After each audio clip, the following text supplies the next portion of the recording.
The brass bell above Murphy's diner chimed once, sharp and clear, cutting through the thick November air of 1972. Thomas Reid hesitated in the doorway, one calloused hand on his daughter's shoulder, the other gripping the handle as if it might anchor him against the weight of what he was about to do. Inside, the smell of burnt coffee and bacon grease hung heavy, mixing with the faint chemical sweetness of pie filling and the earthier scent of wet wool coats draped over vinyl booth backs. The linoleum beneath his worn boots felt sticky, tacky with decades of spilled syrup and mopped-over grime. He had $17 in his wallet, 3 days until payday at the factory, and a 6-year-old daughter who hadn't eaten a hot meal since Tuesday. Emma tugged at his sleeve, her small fingers cold even through the fabric.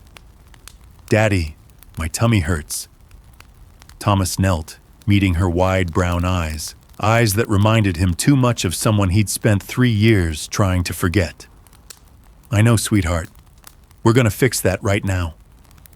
The diner was half empty, the lunch rush long over. A trucker hunched over coffee at the counter. 2 factory workers shared cigarettes in a corner booth. The jukebox played something slow and forgotten. Thomas guided Emma toward a booth by the window, where afternoon light slanted through smudged glass, illuminating dust motes that danced like tiny ghosts. He slid the laminated menu toward Emma, though he already knew what he'd order. 1 plate of eggs and toast they could share, stretched with enough ketchup to make it feel like more. That's when the waitress emerged from the kitchen. She moved with the practiced efficiency of someone who'd worked the floor for years, order pad already in hand, pen tucked behind her ear. Her uniform was the standard pale blue with white piping, her apron spotted with the day's casualties. Brown hair pulled back in a ponytail, face bare of makeup except for a trace of lipstick that had worn away at the center. She was 3 steps from their table when she looked up. The order pad slipped from her fingers, hitting the floor with a slap that made the trucker glance over. Thomas felt his chest tighten, felt the air leave his lungs in one sharp exhalation. 3 years. 3 years since she'd walked out of their apartment on Maple Street, with nothing but a suitcase and a note that read, "I can't do this. I'm sorry." 3 years since he'd rocked a 3-year-old Emma through her screaming nightmares, explaining in words too simple and too painful that Mommy had to go away for a while. Catherine stood frozen, her face draining of color until she looked like something carved from wax. Emma, oblivious, swung her legs under the table and traced her finger along the menu's cartoon breakfast items.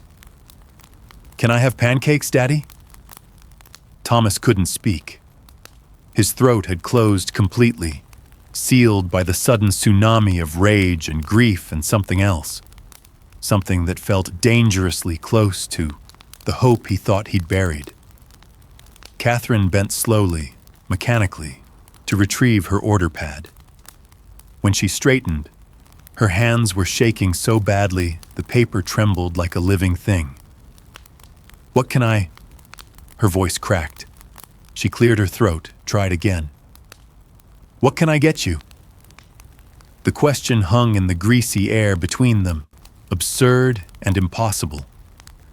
"Before we go any further, I'd love to know, where are you watching from, and what time is it where you are? Drop a comment below, and if this story is pulling you in, hit that like button and subscribe. Trust me, you won't want to miss where this goes." Thomas found his voice, though it came out rougher than he intended. 2 eggs, toast, coffee. Catherine scribbled something illegible, her eyes darting between Thomas and the small girl who sat humming softly, running her finger along the edge of the table. Emma looked up then, tilting her head with that particular 6-year-old curiosity that missed nothing. Why is the waitress crying? The question landed like a stone in still water. Catherine's hand flew to her face, and Thomas saw it then. The wetness tracking down her cheeks, the way her shoulders had begun to curl inward, the visible effort it took for her to remain standing. Emma's voice was smaller now, uncertain. "Daddy, did I say something bad?" Thomas opened his mouth, though he had no idea what words might come out. But Catherine spoke first, her voice barely a whisper, barely audible over the jukebox and the distant clatter of dishes being stacked in the kitchen. "No, sweetheart, you didn't do anything wrong." She knelt then, slowly, until she was eye level with Emma, and Thomas saw his daughter's face light with that particular recognition children have. Not of identity, but of something familiar in the stranger's eyes, the shape of her mouth, the way she moved. Catherine reached out one trembling hand, stopping just inches from Emma's cheek, not quite touching. "You're so beautiful," she whispered. And in that moment, Thomas understood that the next 5 minutes would determine whether he spent the rest of his life healing or breaking all over again. The silence stretched like pulled taffy, sticky and impossible to break cleanly. Thomas watched Catherine's hand hover near Emma's face, watched his daughter's confusion deepen into something that looked almost like fear. The protective instinct that had kept him functioning through 3 years of solo parenting surged hot and immediate through his chest. "Emma," he said quietly, "why don't you go pick a song on the jukebox? Here's a quarter." His daughter took the coin, her eyes still fixed on the crying waitress, but she slid from the booth with the obedience of a child who'd learned to read her father's tone. Her small footsteps squeaked across the linoleum, each one feeling like a temporary reprieve. Catherine stood abruptly, wiping her face with the back of her hand, smearing what remained of her lipstick. Up close, Thomas could see what 3 years had done to her. The new lines bracketing her mouth, the hollowness beneath her cheekbones, the way her uniform hung loose on a frame that had always been delicate but now looked breakable. "Thomas, I don't." The word came out harder than he intended, sharp enough to make the trucker glance over again. Thomas lowered his voice. "Don't say anything. Not here. Not now." "I work here," Catherine said, and there was something almost desperate in her voice, a need to explain that Thomas wasn't ready to hear. "I've been working here for 18 months. I live in the apartment above the hardware store on 5th. 5 blocks away." Thomas felt the words like a physical blow. "You've been 5 blocks away for 18 months. Catherine's face crumpled. "I didn't know you were still in town. I thought you'd moved back to Pennsylvania. To your parents." "We had nowhere else to go." Thomas gripped the edge of the table, his knuckles whitening. "The factory laid off half the floor in 70, remember? We were barely making rent. And then you left. And I had a 3-year-old who kept asking when Mommy was coming home. And bills that didn't care that I was suddenly doing it alone." Across the diner, Emma fed her quarter into the jukebox. The mechanical whir and click seemed impossibly loud. She pressed a button, and Patsy Cline's voice filled the space. Crazy for feeling so lonely. The irony wasn't lost on Thomas. Catherine sank into the opposite side of the booth, uninvited, her order pad still clutched in her hands like a life preserver. "I was drowning," she whispered. "Every day I felt like I was drowning. The baby crying, the bills, the apartment that always smelled like mildew no matter how much I cleaned. I'd wake up at 3 in the morning and not remember who I was anymore. Not Catherine Miller who wanted to be a teacher. Not the girl who painted watercolors and dreamed about Paris. Just this. This thing that changed diapers and heated bottles and lost herself one day at a time. Thomas had imagined this conversation 1,000 times in the dark hours before dawn. He'd rehearsed his anger, practiced his coldness, scripted speeches about abandonment and betrayal. But sitting here now, watching Catherine's hands shake as she twisted the corner of her apron, he found that rage was more complicated than he'd allowed it to be. "So you ran," he said flatly. "I ran." Catherine's eyes met his, and Thomas saw something raw there, something that looked like shame worn smooth by repetition. "I took a bus to Cleveland, got a job at a truck stop, spent 6 months in a studio apartment, working double shifts and trying to convince myself I'd made the right choice, that Emma would be better off without a mother who resented every minute of her existence. She wasn't better off." Thomas's voice cracked despite himself. "She had nightmares for 8 months. She'd wake up screaming for you, and I'd have to hold her and lie and say you were coming back soon. Do you know what it's like to lie to your child every single night?" Emma returned to the booth then, sliding in beside her father with the unconscious ease of someone who knew exactly where she belonged. She'd chosen a song that filled the diner with strings and harmonies, something soft that wrapped around their tension without dissolving it. She looked at Catherine with that peculiar directness children have before the world teaches them to look away. "Are you still sad?" Catherine's breath hitched. "A little bit, yes.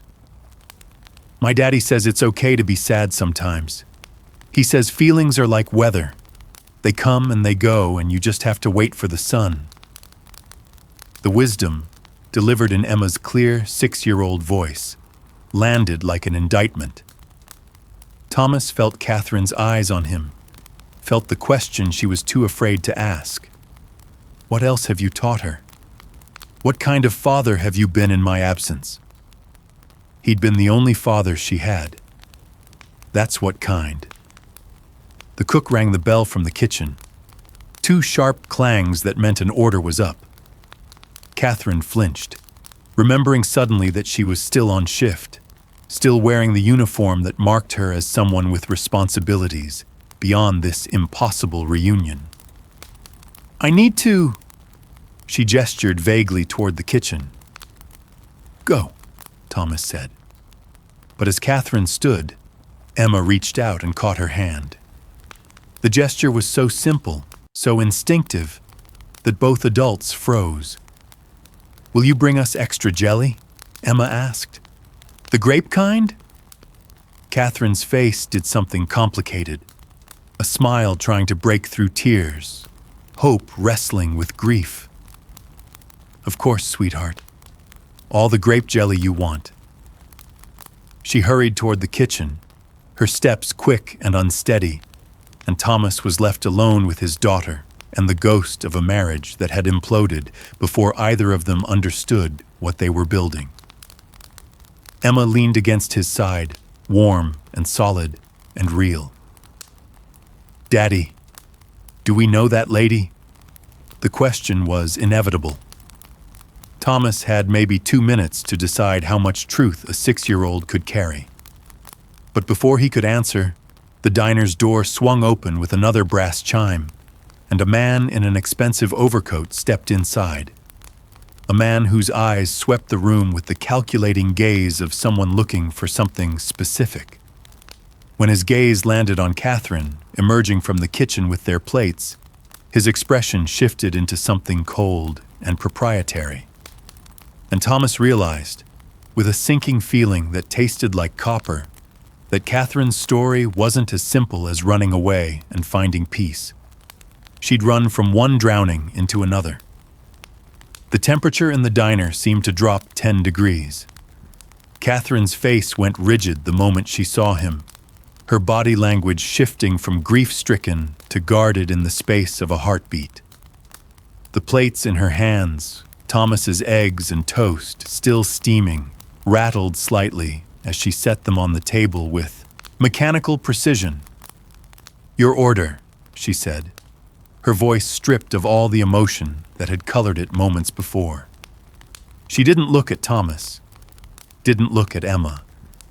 Her eyes were fixed somewhere over their shoulders, tracking the man in the overcoat as he claimed a stool at the counter. He was perhaps 45, with steel gray hair slicked back and the kind of tan that came from golf courses, not construction sites. His overcoat probably cost more than Thomas made in 3 months. He ordered coffee without looking at the menu, his voice carrying the casual authority of someone accustomed to being obeyed. Emma, oblivious to the sudden tension, reached for the jelly packets Catherine had brought. 4 grape, as promised. "Thank you, Miss Waitress lady." Catherine's mask cracked just slightly. She glanced down at Emma, and Thomas saw her throat work as she swallowed something back. "You're welcome, sweetheart." Then she was gone, moving toward the counter with her order pad, her shoulders squared like someone walking into battle. Thomas divided the eggs and toast between his plate and Emma's, adding extra jelly to her side. He tried to focus on his daughter, on the way she hummed while she ate, on the purple smear forming at the corner of her mouth, but his attention kept drifting to the counter. The man was speaking to Catherine in a low voice, his words inaudible but his tone unmistakable. There was ownership in it, possession, the kind of casual dominance that made Thomas's hands curl into fists beneath the table. Catherine nodded at whatever he was saying, her expression neutral, professional. But Thomas had spent 5 years learning to read her body language, and he saw what she was trying to hide. The way she leaned back slightly, creating distance, the tension in her jaw, the way her left hand kept reaching for her right wrist, as if checking for something that wasn't there anymore. A bruise, maybe, or the memory of one. "Daddy, you're not eating," Emma observed. Her fork paused halfway to her mouth. Thomas forced himself to take a bite. The eggs were cooked perfectly, but they tasted like ash. "Just thinking, sweetheart." About the sad lady? He should lie, should redirect, should protect his daughter from the complicated wreckage of adult failures. But something in Emma's eyes, that same intuitive wisdom that had her asking about feelings like weather, stopped him. "Yeah," he admitted quietly, "about the sad lady." Emma chewed thoughtfully, swinging her legs under the table. Then, with the devastating simplicity that only children possess, she said, "She looks like the picture." Thomas's fork clattered against his plate. "What picture, Emma?" His daughter pointed toward the window, toward the late afternoon light that painted everything in shades of amber and shadow. "The one in your drawer, the lady with the smile. You look at it sometimes when you think I'm sleeping." The photograph. He'd kept exactly one, Catherine on there, wedding day, 1968. Her face bright with the kind of hope that felt like a physical ache to look at now. He'd hidden it in his dresser drawer beneath old work shirts, thinking it was safe from his daughter's curiosity. He should have known better. 6-year-olds were archaeologists of their parents' secrets. "Emma." He didn't know how to finish the sentence. But Emma had already moved on with a child's fluid attention, her focus shifting to the jukebox, to the remaining quarter Thomas had given her, to the promise of another song. She slipped from the booth, leaving Thomas alone with his revelation and his cold eggs. At the counter, the conversation had shifted. The man in the overcoat was leaning closer to Catherine now, his hand resting on the counter near hers, not quite touching, but close enough to claim territory. Catherine laughed at something he said, but the sound was hollow, mechanical, a performance for an audience of one. Thomas stood without thinking, his chair scraping loud against the linoleum. He crossed the diner in 6 strides, coming to stand beside Catherine with his wallet already open. "I'd like to pay for our meal." Up close, the man in the overcoat was even more polished. Manicured nails, expensive cologne, a wedding ring that caught the light. His eyes swept over Thomas with the kind of dismissal reserved for people who worked with their hands and wore the same jacket 2 days running. "Catherine," the man said, not looking away from Thomas, "I didn't realize you were serving charity cases now." The insult was casual, almost lazy, delivered with the confidence of someone who'd never been challenged. Catherine's face flushed. "Martin, please." "It's fine," Thomas said, his voice level despite the anger building in his chest. He placed a $5 bill on the counter. Too much for eggs and toast, but he wasn't about to ask for change. "Keep it." He turned to leave, to collect Emma and walk out of this impossible situation with whatever dignity he could salvage. But Martin's voice stopped him. "You know, Catherine mentioned she had a kid somewhere. Left it with the father when she couldn't hack motherhood." Martin sipped his coffee, his tone conversational, cruel. "Takes a special kind of woman to walk away from her own child, don't you think?" Thomas turned back slowly. Catherine had gone sheet white, her hands gripping the counter's edge. "Martin, stop. I'm just making conversation." Martin's smile was reptilian. "Though I have to wonder, if she abandoned one kid, what's to stop her from doing it again? Good thing we're not planning on children, isn't it, sweetheart?" The possessive endearment landed like a slap. Thomas understood, in that crystallizing moment, exactly what Catherine's life had become. She hadn't found peace in Cleveland or freedom in her studio apartment. She'd found Martin, someone who'd offered stability in exchange for something much more costly. Someone who held her past, like a weapon, who used her shame as a leash. "That child," Thomas said quietly, his voice carrying more weight than volume, "has a name. Emma. And she's worth 100 of whatever it is you think you're offering Catherine." Martin's smile vanished.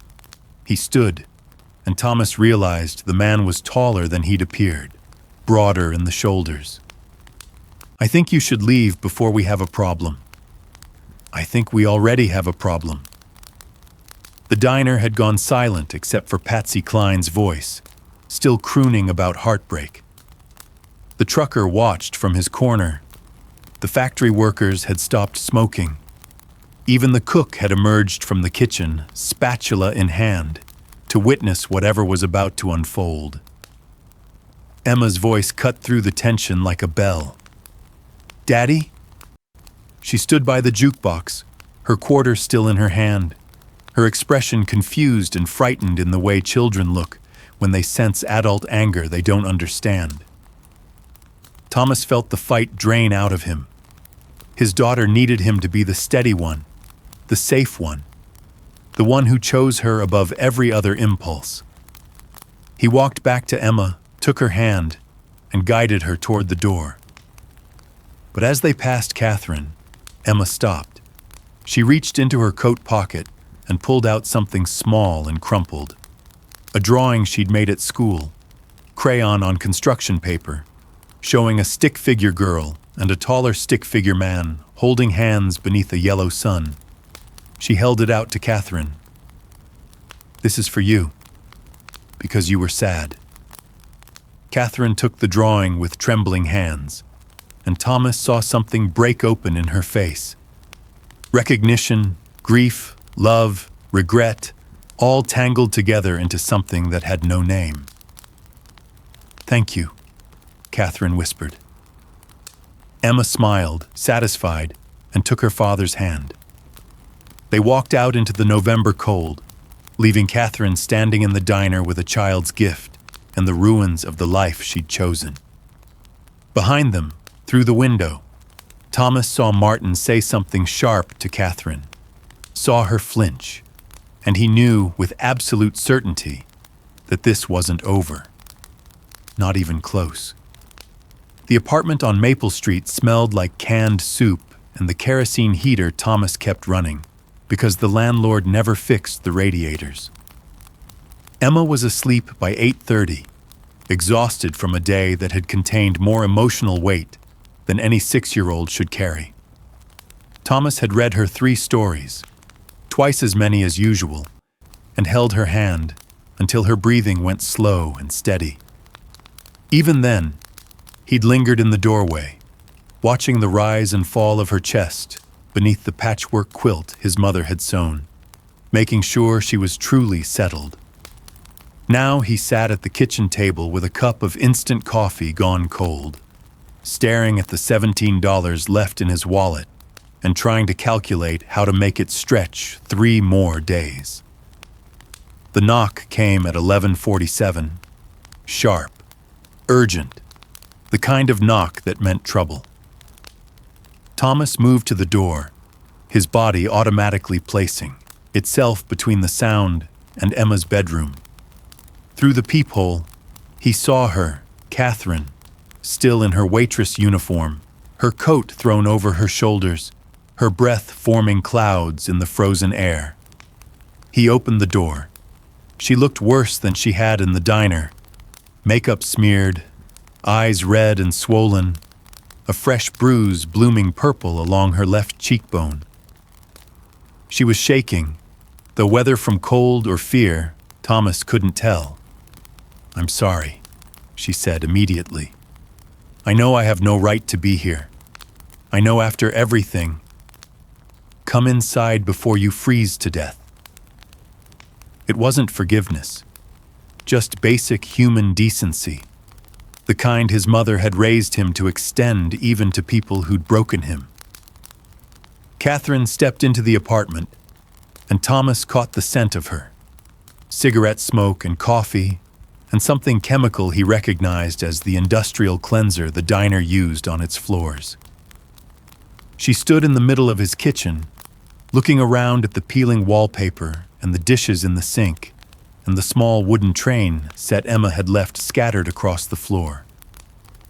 Her eyes lingered on the drawings taped to the refrigerator, Emma's artwork in primary colors. Houses with smoke curling from chimneys, stick figure families, a dog they'd never been able to afford. "She's talented," Catherine whispered. "She's a lot of things." Thomas kept his voice low, conscious of his daughter sleeping 20 feet away. "What happened to your face?" Catherine's hand flew to her cheek, touching the bruise gently. "Martin was upset. About you. About—" She swallowed hard. "About how I looked at Emma." Thomas felt something dangerous ignite in his chest. "He hit you." "It's not the first time." The admission came out flat, exhausted. "It won't be the last. He owns the building where I live. He got me the job at the diner. Her voice cracked. "He owns everything about my life now." Thomas pulled out a chair, gestured for her to sit. After a moment's hesitation, Catherine did, and he noticed how carefully she moved, like someone navigating around invisible injuries. He sat across from her, the kitchen table between them like a demarcation line. Past and present, abandonment and return, questions that had no easy answers. "Why did you come here, Catherine?" She looked at her hands, twisting them together in her lap. "Because I saw her, really saw her, and I realized I've spent 3 years running from the worst mistake of my life, and all I did was make bigger ones. Emma's not a mistake. I know that." Catherine's eyes snapped up, fierce despite the tears. "I've always known that.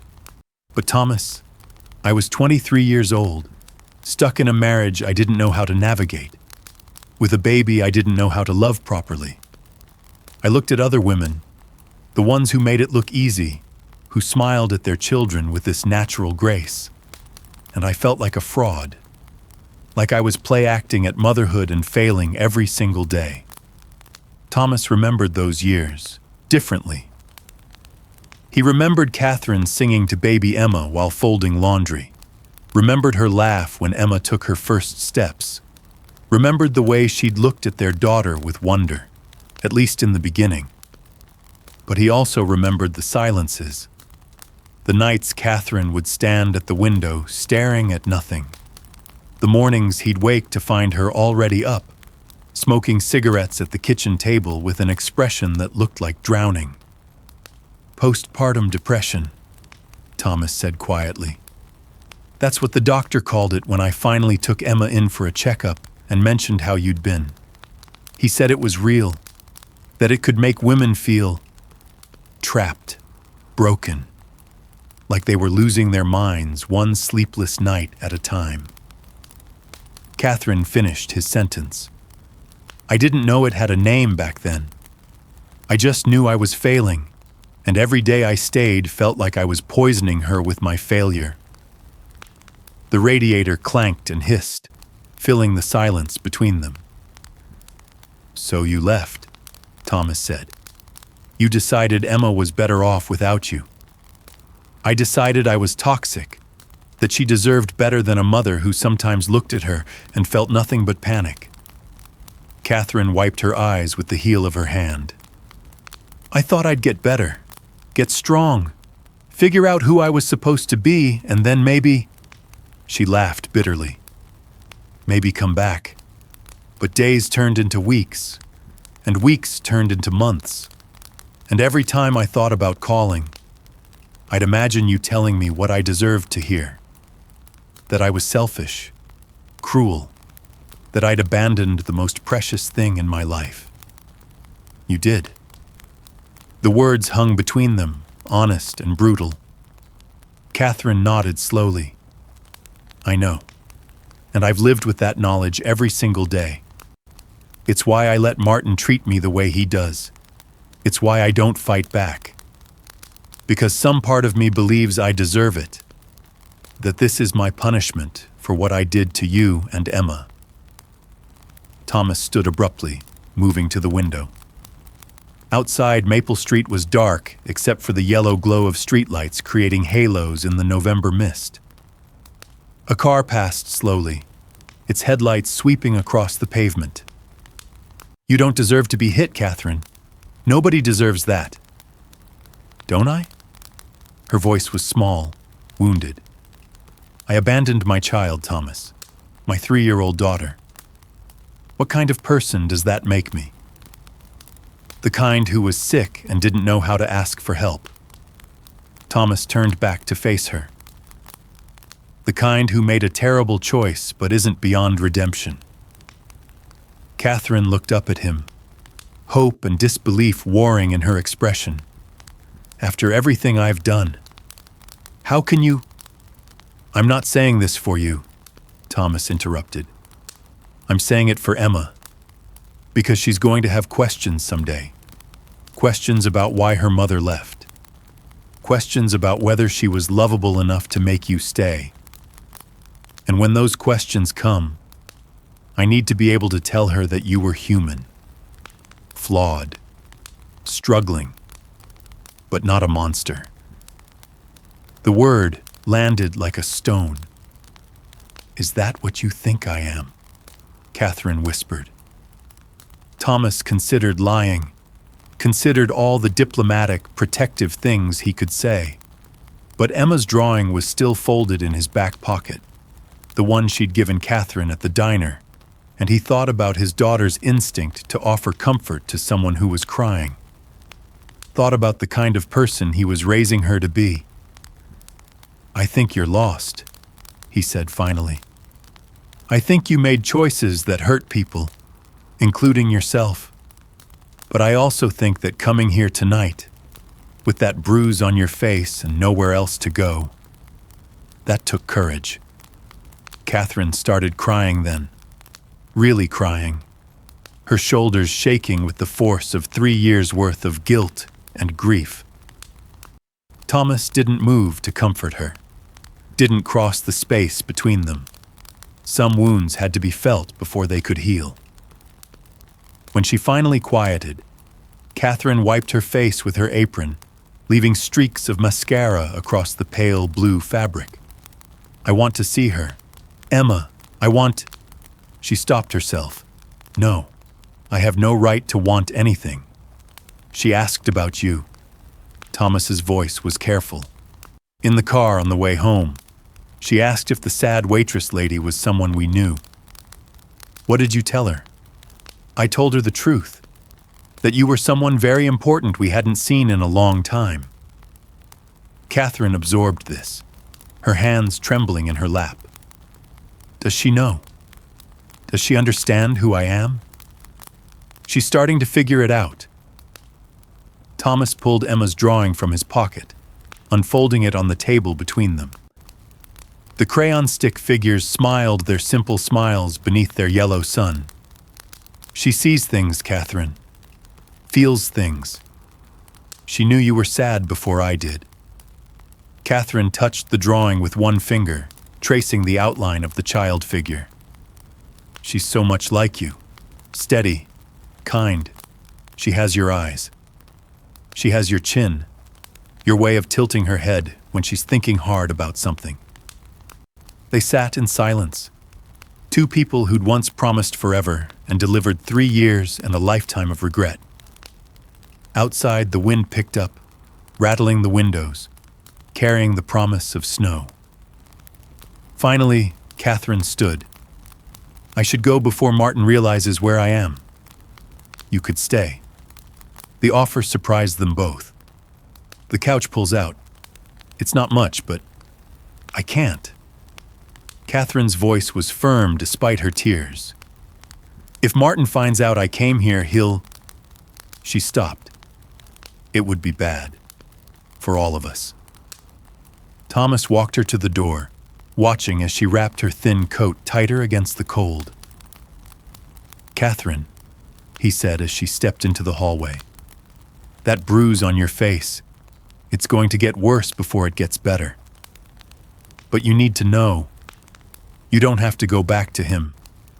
There are places, people who can help." She looked at him with eyes that had aged decades in 3 years. Maybe, but not tonight. She was halfway down the stairs when Thomas called out one more time. "Emma drew that picture for you because she knew you needed it. Because even though she doesn't fully understand who you are yet, she recognized something in you that was worth helping." He paused. "Don't make her wrong about that." Catherine nodded once, then disappeared into the November night. Thomas closed the door and leaned against it, exhaustion settling into his bones. He'd survived 3 years of single parenthood, 3 years of questions and nightmares and bills that never stopped coming. But somehow, Catherine's return felt like the hardest test yet.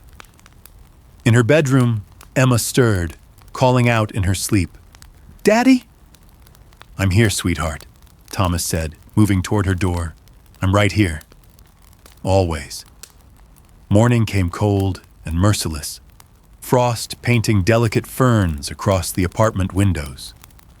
Thomas woke to find Emma already dressed, sitting at the kitchen table with her cereal, humming the Patsy Cline song from the diner.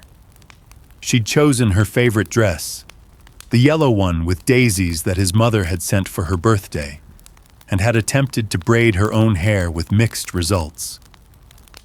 "You're up early," Thomas observed, moving to the stove to start coffee. "I had a dream about the sad lady," Emma said matter-of-factly, swinging her legs. "She was sitting in the rain, and nobody would give her an umbrella. So I gave her mine." Thomas's hand stilled on the coffee tin. "That was kind of you, even in dreams." Daddy, why was she so sad? The question he'd been dreading. Thomas sat down across from his daughter, searching for words that were honest but age-appropriate, true but not crushing. Sometimes grown-ups make mistakes that hurt people they love, and then they feel very, very sad about those mistakes. Emma considered this, her spoon pausing halfway to her mouth. Did the sad lady hurt someone? She hurt herself most of all. His daughter absorbed this with the seriousness she applied to all difficult concepts. Then, with the subject apparently settled in her 6-year-old mind, she returned to her cereal. Thomas was halfway through his coffee when the knock came. Not Catherine this time. The knock was official, authoritative, the kind that came with uniforms and badges. Through the peephole, Thomas saw 2 police officers, their breath fogging in the cold hallway air. His stomach dropped. In 1972, Ohio, police at your door before 7 in the morning never meant anything good. He opened the door slowly. "Can I help you?" The older officer, gray-haired with tired eyes, consulted a small notebook. "Thomas Reid?" "That's me." "Sir, we need to ask you some questions about an incident last night involving Catherine Miller." The world tilted slightly. "What kind of incident?" "She was admitted to Mercy Hospital around 3 this morning. Broken ribs, fractured wrist, severe contusions. She gave your name as someone who might have information about her whereabouts yesterday evening." Thomas felt Emma appear at his side, her small hand finding his. The officer's eyes dropped to her, and their expressions softened marginally. "Emma, go to your room and play quietly for a few minutes," Thomas said gently. "But Daddy—" "Now, sweetheart." She went reluctantly, glancing back over her shoulder with worried eyes. Thomas stepped into the hallway, pulling the door mostly closed behind him. "Catherine came here last night around midnight. She stayed maybe 20 minutes. She already had a bruise on her face when she arrived." "From who?" "Her boyfriend, Martin something. I don't know his last name. He was at Murphy's Diner yesterday afternoon, and I saw how he spoke to her, how she reacted to him." The younger officer was taking notes. "Can you describe him?" Thomas did. The expensive overcoat, the gray hair, the proprietary cruelty. The officers exchanged glances that suggested they knew exactly who he was talking about. "Martin Holloway," the older officer said finally. "Real estate developer. Owns half the commercial properties in downtown Toledo. Very well connected." The way he said it made Thomas's blood run cold. "You're not going to arrest him, are you?" "Sir, we're just gathering information at this point. She's in the hospital with broken bones, and you're gathering information?" Thomas heard his voice rise despite his efforts to control it. "What exactly does it take for you to—" "Mr. Reid." The older officer's voice was firm, but not unkind. "I understand your frustration, but Mr. Holloway has lawyers, good ones. And Miss Miller isn't being entirely cooperative about pressing charges. She claims she fell down the stairs of her apartment building. That's bullshit, and you know it. What I know doesn't matter in court." The officer closed his notebook. "But for what it's worth, I believe you, and I believe her, underneath the lies she's telling to protect herself, or protect him, or protect whatever it is she thinks she's holding together." Thomas leaned against the doorframe, the weight of helplessness pressing down on his shoulders. "Can I see her?" "She's at Mercy, room 214. But Mr. Reid—" The officer hesitated. "Holloway's been there since dawn, sitting outside her room with flowers and apologies, playing the concerned boyfriend. Security's been told he has visiting rights, so if you go, be careful. Men like him don't like being challenged." After the police left, Thomas found Emma standing in her doorway, her yellow dress suddenly looking too bright for the grayness of the morning. "Is the sad lady okay?" she asked in a small voice. Thomas knelt, pulling his daughter into a hug that was as much for his comfort as hers. "She's hurt, sweetheart, but the doctors are taking care of her. Can we go see her? Can we bring her something to make her feel better?" Every instinct screamed at Thomas to say no, to keep Emma away from hospital rooms and violence and the complicated wreckage of adult failures. But he looked at his daughter's face, at the genuine concern there, the inherited kindness that he'd somehow managed to nurture despite everything, and he couldn't bring himself to extinguish it. "We can try," he said finally. Mercy Hospital smelled like disinfectant and desperation. Thomas held Emma's hand as they navigated the maze of hallways, following the room numbers toward 214. He'd stopped at the gift shop on the way in, letting Emma pick out a small stuffed rabbit with floppy ears that she'd declared was perfect for someone who's sad. They were 20 feet from Catherine's room when Thomas saw him. Martin Holloway sat in a chair outside room 214, exactly as the officer had described. The expensive overcoat was gone, replaced by a charcoal suit that probably cost more than Thomas's monthly rent. A bouquet of roses, red, ostentatious, rested across his lap. His expression was one of practiced concern, the kind that looked genuine from a distance but revealed itself as performance under scrutiny. He looked up as Thomas approached, and recognition sparked immediately. "You." Martin stood, his considerable height suddenly menacing in the narrow hospital corridor. "You have some nerve showing up here." Thomas kept walking, keeping Emma slightly behind him. "I'm here to see Catherine. She doesn't want to see you." Martin stepped into their path, his body blocking the doorway. "In fact, she made it very clear that your harassment yesterday at the diner contributed to her," he paused delicately, "accident last night." The lie was so brazen, so perfectly constructed, that Thomas actually felt a flash of admiration for its audacity before rage overtook everything else. Her accident. Thomas kept his voice level, conscious of his daughter's presence. "That's what we're calling broken ribs now? Are you accusing me of something?"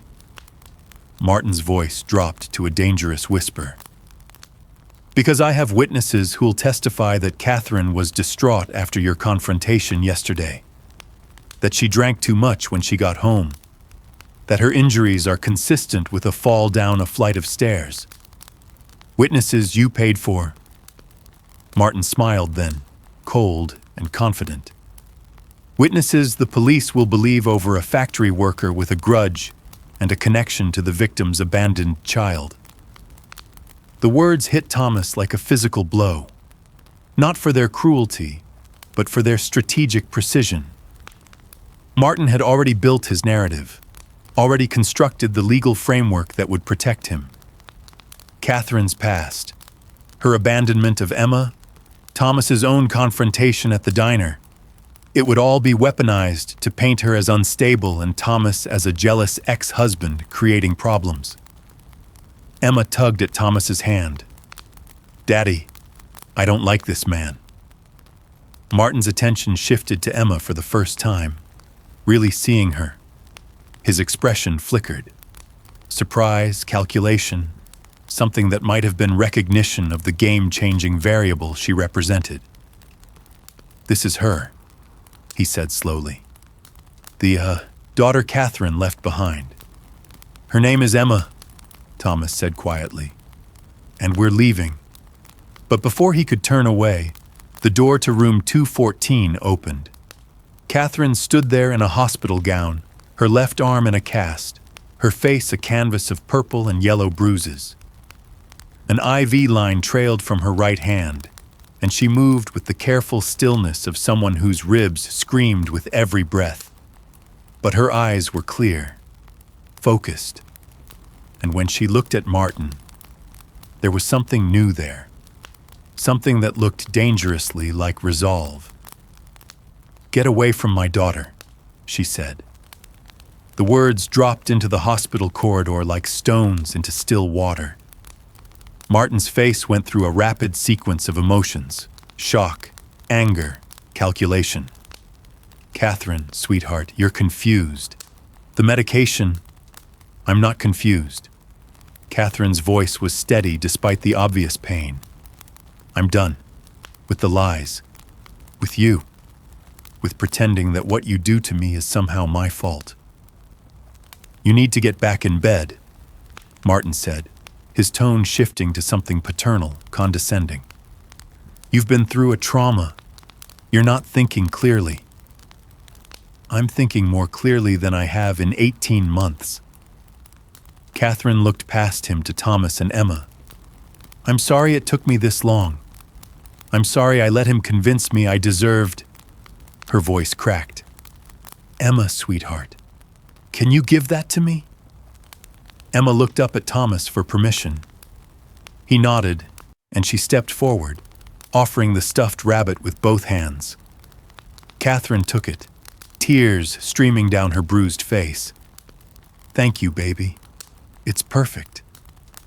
And in that moment, Catherine standing broken but defiant, Emma offering comfort with a child's pure instinct, Martin's carefully constructed reality beginning to crumble. Thomas understood that they were standing at the edge of something irreversible. The choice Catherine made in the next 60 seconds would determine everything. Martin seemed to sense it too. His hand moved toward Catherine's shoulder, possessive, controlling. "Don't touch me," Catherine said quietly. The hospital corridor held its breath. Martin's mask finally slipped, revealing the fury underneath. "You think you can just walk away? After everything I've done for you? The apartment, the job, the money I've given you. You'd be nothing without me. Worse than nothing. You'd be a waitress who abandoned her own child.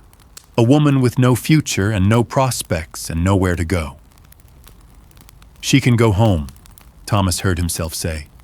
"Both of them can." The words hung in the air, impossible and necessary.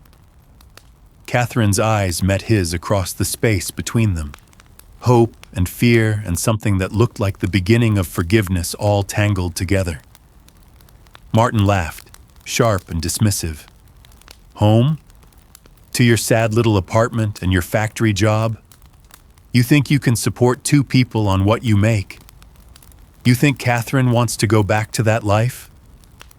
"I think," Catherine said softly, "that anything is better than this." She stepped forward, moving past Martin, and took Emma's hand. And Thomas knew, watching them stand together for the first time in 3 years, that the real battle was just beginning.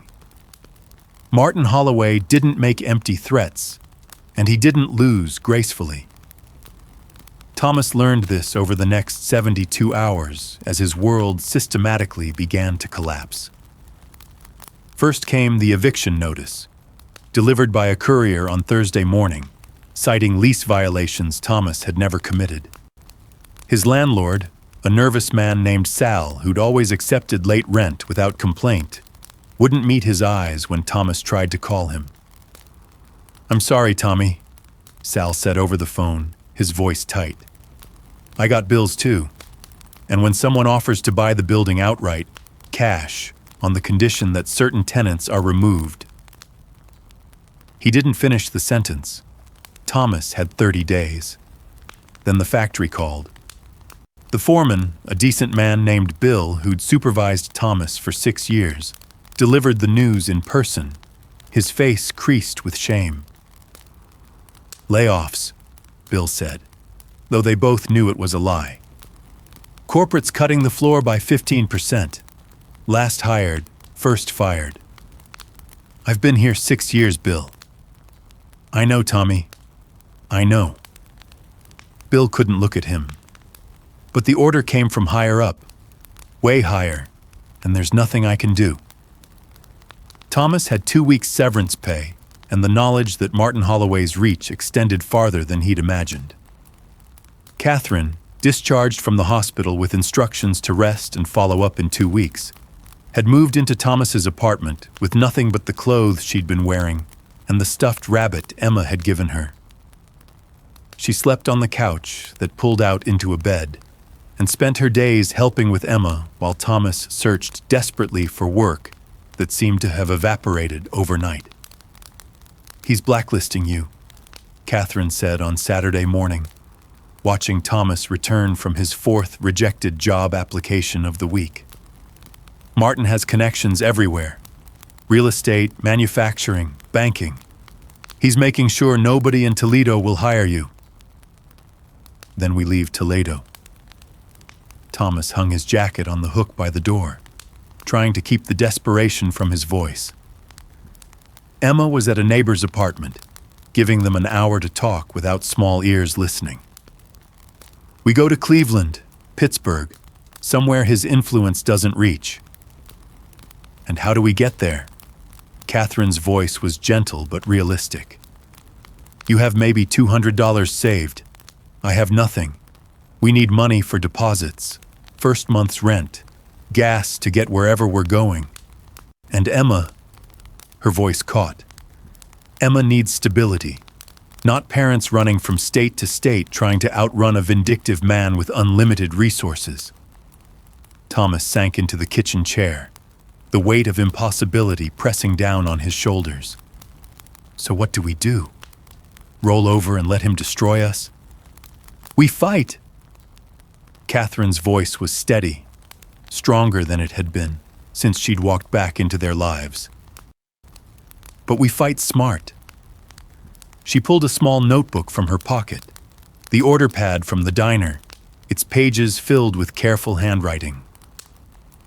"For 18 months, I watched Martin conduct business. Cash payments to city inspectors, deals made over coffee that smelled like bribes, conversations about properties he acquired through intimidation and fraud." She set the notebook on the table between them. "I wrote it all down. Times, dates, amounts, names of everyone involved."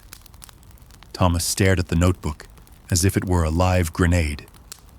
"Catherine, if he finds out you have this, he'll do what? Beat me worse than he already has?"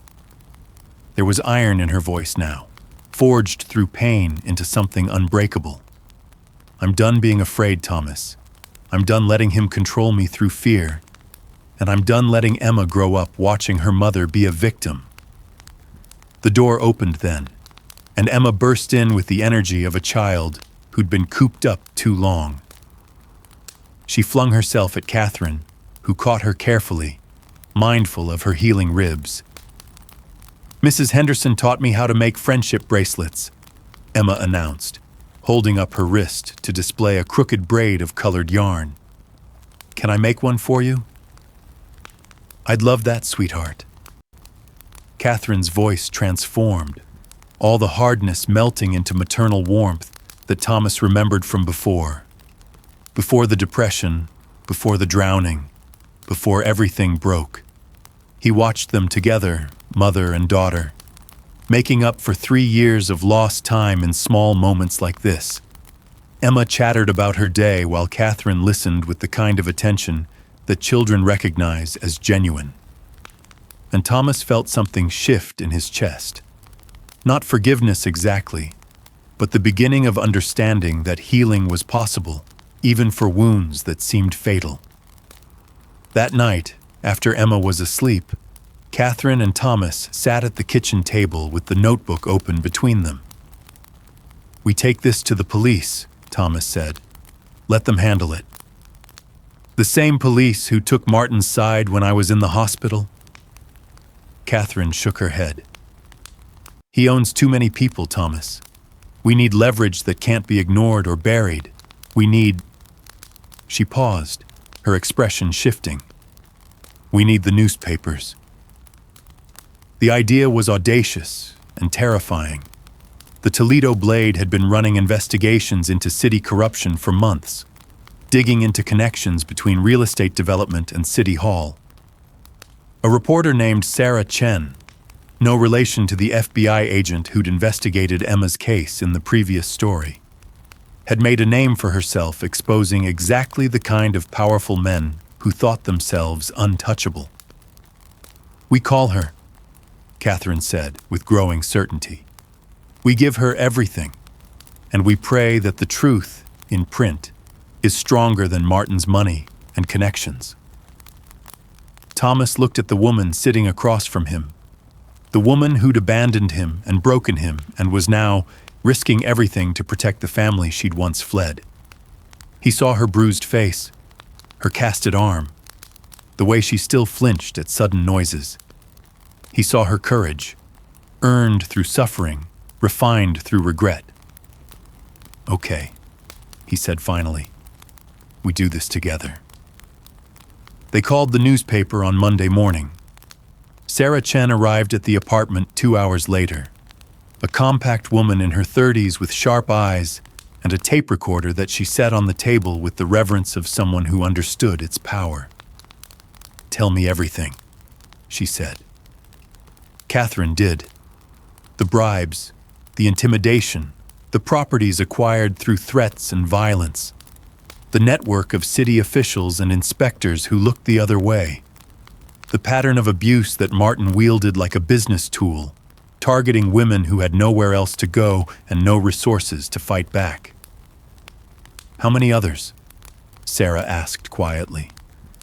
"I know of at least 4, Catherine said. Women who worked at businesses Martin owned, women who needed jobs and housing and security, women he controlled the same way he controlled me." Sarah's pen moved rapidly across her notebook. "Will they talk?" "If they know they're not alone, they might." Catherine's voice was steady.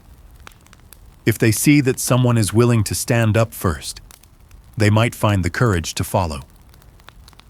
Thomas listened to Catherine transform 3 years of victimhood into testimony, watched her reclaim her narrative one sentence at a time.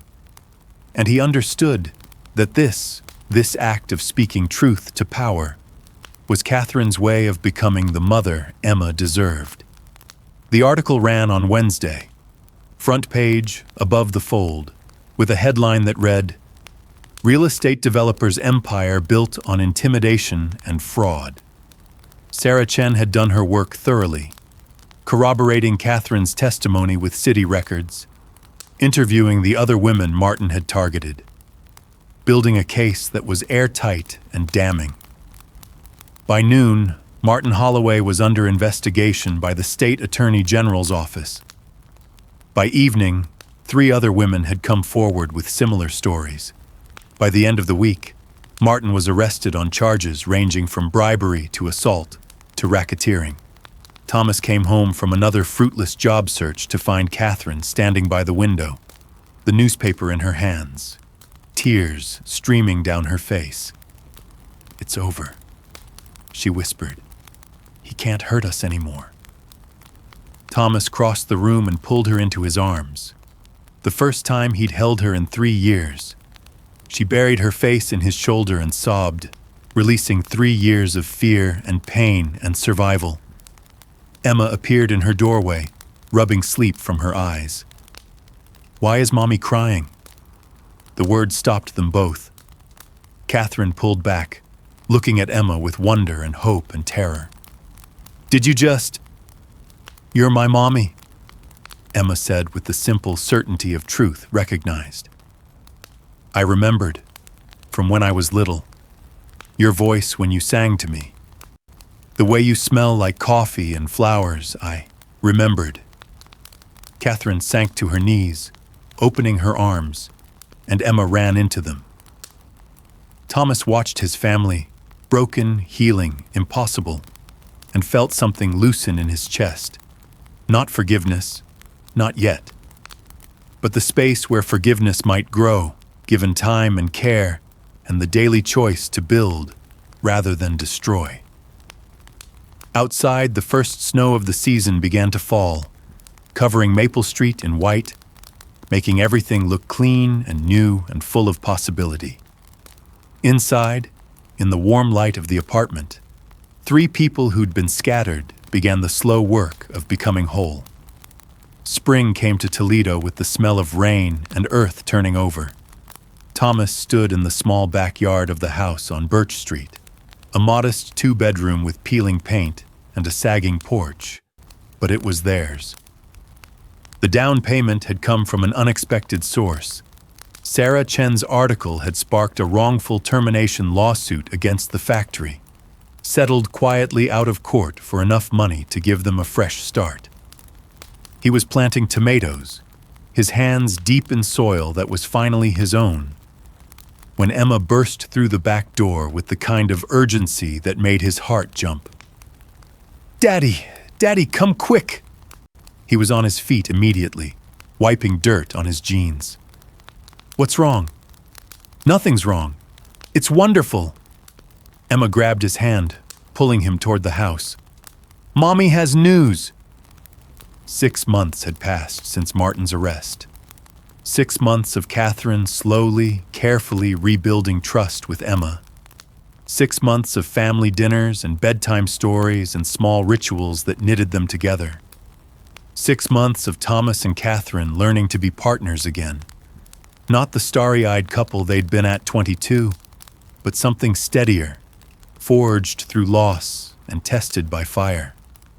Catherine sat at the kitchen table, a letter spread before her face bright with tears and joy. "I got in," she said, her voice breaking. "The teaching program at Toledo University, full scholarship for returning students. I start in September." Thomas felt his throat tighten. He remembered Catherine at 19, talking about becoming a teacher, painting watercolors of classrooms she'd someday fill with light and learning. He remembered watching that dream die slowly under the weight of early marriage and unexpected pregnancy and poverty that ground down everything soft. "Catherine, that's..." He couldn't find words big enough. "I'm going to be a teacher," she whispered, as if saying it out loud might make it disappear. "A real teacher, just like I always wanted." Emma climbed into her mother's lap carefully, mindful of the ribs that were healed but still tender. "Will you teach my class someday?" "Maybe, baby, when you're older." "Will you teach them about feelings like weather? About how it's okay to be sad sometimes?" Catherine pulled Emma close, pressing a kiss to her daughter's hair. "I'll teach them that everyone deserves kindness, that mistakes don't define us forever, that coming home, even after you've been lost, takes the most courage of all." Thomas watched them, his family, and felt the last piece of armor around his heart begin to soften. That evening, after Emma was asleep, Thomas and Catherine sat on the sagging porch, watching fireflies begin their nightly dance across the yard. The neighborhood was working class, full of factory workers and secretaries and families making do. But there was life here, community, the kind of rootedness that came from people who understood struggle. "I need to say something," Catherine began, her voice quiet. "I know these past 6 months have been complicated. I know you didn't have to let me back in, didn't have to give me a chance to be Emma's mother again. Catherine, please let me finish." She turned to face him, and in the dim porch light, Thomas saw the woman he'd married. Older, scarred, but somehow more real than she'd been at 22. "I can't undo what I did. Can't give back the 3 years I missed of Emma's life. Can't erase the pain I caused you both. I'm not asking you to. I know. That's what makes this so..." Her voice caught. "Thomas, you've given me grace I don't deserve. A home when I had nowhere to go. A chance to rebuild with Emma. You've been patient with my nightmares, gentle with my healing. You've been..." She wiped her eyes. "You've been the man I should have trusted to help me when I was drowning all those years ago." Thomas took her hand, feeling the calluses she'd earned from waitressing, from survival, from clawing her way back to herself. We were kids, Catherine. 22 years old with a baby and no idea how to ask for help. Maybe if I'd been less proud, less convinced I could fix everything myself. You can't take responsibility for my choices. And you can't carry all the blame alone. He squeezed her hand gently. We failed together. We're healing together. That's how this works. A car passed on Birch Street, its headlights sweeping across them briefly before darkness returned. Somewhere down the block, a dog barked, a screen door slammed. The ordinary sounds of ordinary lives being lived. I don't know if I deserve this, Catherine whispered. This second chance, this family, you. Deserves got nothing to do with it. Thomas's voice was rough with emotion.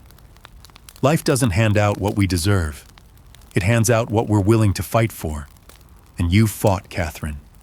Through depression and abuse and shame and fear, you fought to be here, to be Emma's mother, to be... He paused, the word catching in his throat. To be my partner again. Catherine turned to him fully, her eyes searching his face. Is that what you want? For us to be partners again? I want us to be whatever we can build together. Not the marriage we had before. That's gone, and maybe it needed to die. But something new, something stronger because it's been tested. Thomas Reid, are you proposing to me on a sagging porch in a house that needs about $6,000 worth of repairs? He laughed, surprised by the joy that bubbled up. I'm proposing that we stop pretending we're just co-parenting for Emma's sake. I'm proposing that we acknowledge what's been growing between us these past 6 months. I'm proposing... He pulled her close, his forehead resting against hers. I'm proposing that we choose each other. Again, knowing exactly what we're getting into this time. Catherine kissed him then, soft and tentative and real. Not the passionate kiss of young lovers who thought love conquered everything, but the careful, precious kiss of two people who'd learned that love was a choice made daily, in small moments, through pain and fear and the mundane miracle of showing up. When they pulled apart, Catherine was crying again, but these were different tears, clean ones, the kind that washed away rather than eroded. Yes, she whispered. Yes, I choose you. I choose us. I choose this beautiful, broken, healing family we're building. Inside, through the window, they could see Emma's nightlight glowing, a small sun casting shadows of stick-figure families across her bedroom wall. We should probably tell her, Catherine said, wiping her eyes. She's been not so subtly asking when I'm going to marry Daddy again. She has? Last week, she drew a picture of a wedding, complete with a bride in a yellow dress because, and I quote, "Mommy looks pretty in yellow, and white is boring." Thomas laughed, the sound carrying across the quiet neighborhood. She's not wrong. You do look pretty in yellow. They sat together on the porch until the fireflies faded and the stars came out, making plans for a small ceremony in the backyard. Nothing fancy, just family. Emma as flower girl, probably in that yellow dress she loved. Catherine would finish her degree first, they decided. Thomas had found work at a smaller factory, union job with better hours. They'd fix up the house slowly, one room at a time, building their future with the same patience they were using to rebuild their trust. What do we tell people? Catherine asked. About us. About what happened. Thomas considered this. We tell them the truth. That we got lost. That we found our way back. That family isn't about being perfect. It's about refusing to give up on each other. Even when giving up would be easier, especially then.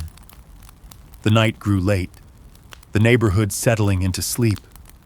But Thomas and Catherine remained on their porch, holding hands, planning a future that had seemed impossible 6 months ago. Inside, Emma stirred in her sleep, calling out, "Mommy? Daddy?"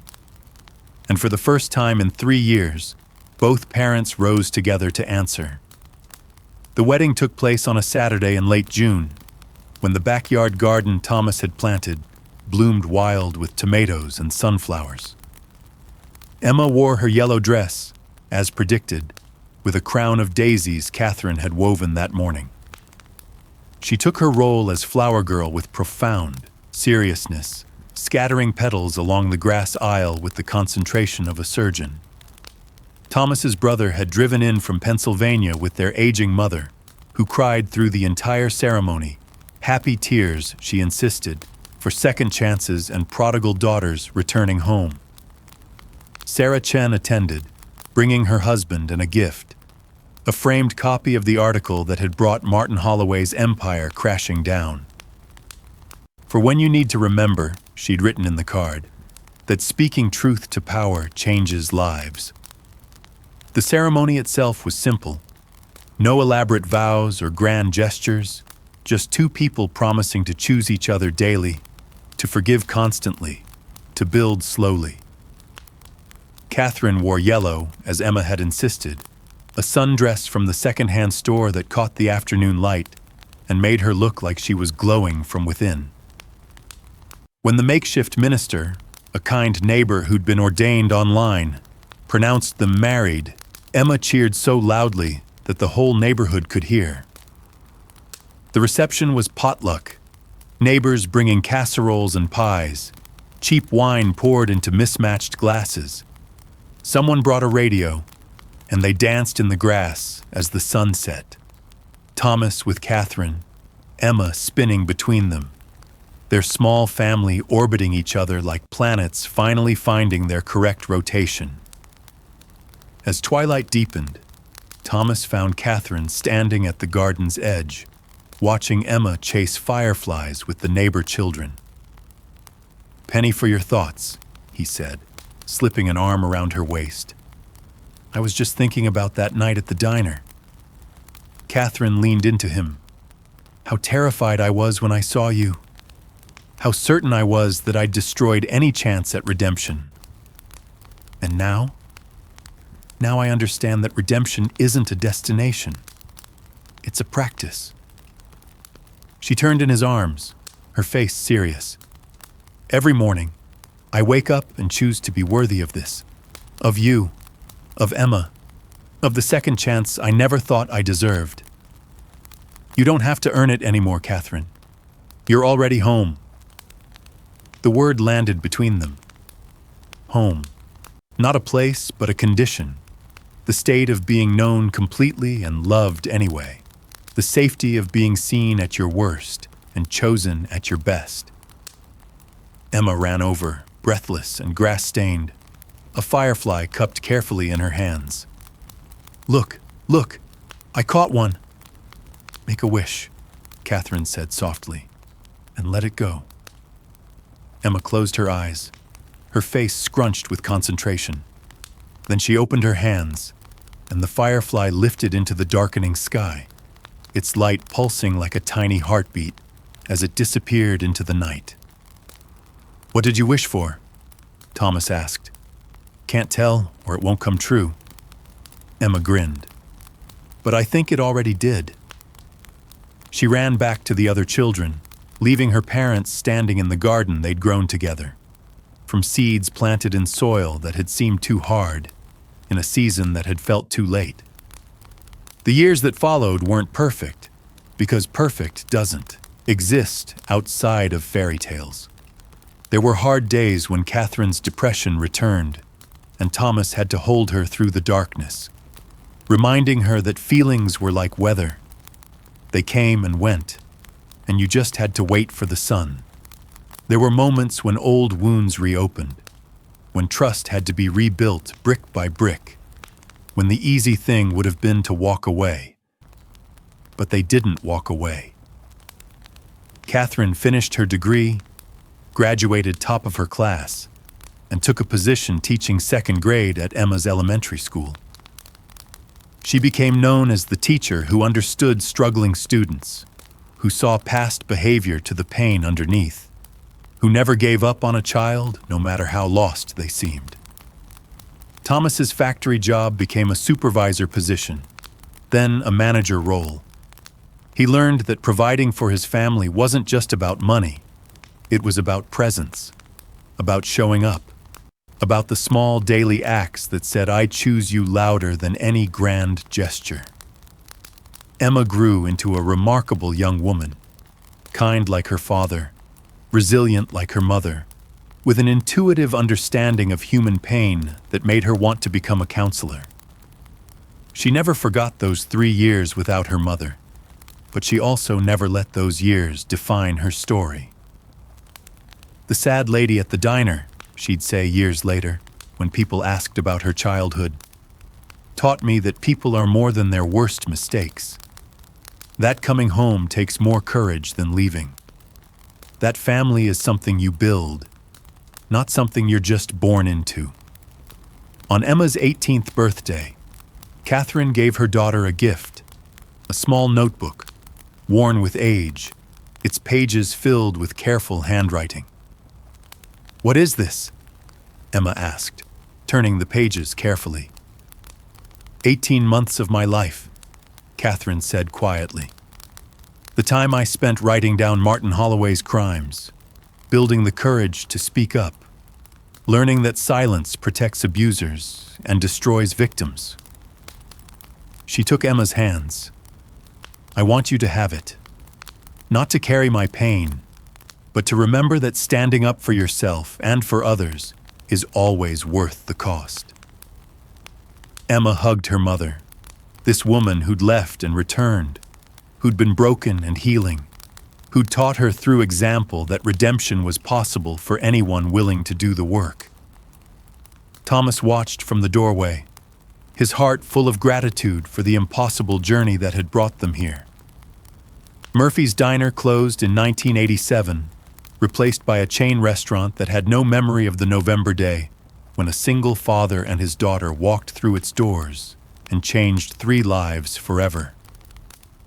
But sometimes, locals say, if you walk past that corner on a cold autumn evening, you can almost hear a brass bell chiming, almost smell coffee and bacon grease, almost catch a glimpse of a waitress freezing in recognition, and a little girl offering comfort to a stranger who turned out to be anything but. Some wounds, the old-timers say, heal so completely that the scar becomes stronger than the original skin. Some families break so thoroughly that when they're rebuilt, they're unbreakable. And some second chances are so hard-won, so carefully tended, that they bloom more beautifully than first chances ever could. The Reid family knew this truth in their bones, that the road home is sometimes the longest journey of all, but arriving makes every difficult mile worth traveling. If this story touched you, let us know in the comments. And if you believe in second chances, in broken families becoming whole, in the courage it takes to come home, hit that subscribe button. These stories matter. Your engagement helps us keep telling them.